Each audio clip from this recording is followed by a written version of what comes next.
To install the Poly windshield on your Ranger 500, follow these steps.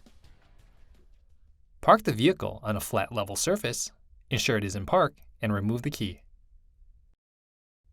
Begin by moving the 4 clamps on the windshield to open. Then put the windshield onto the vehicle.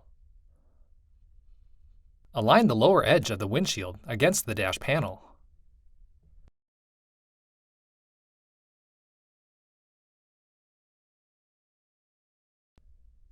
Finally, close the 4 clamps on the windshield around the ROPS bar.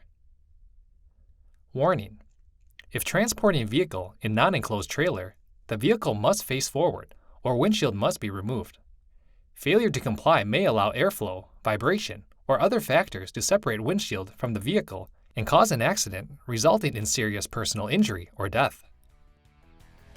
For more information, see your authorized Polaris dealer or visit Polaris.com.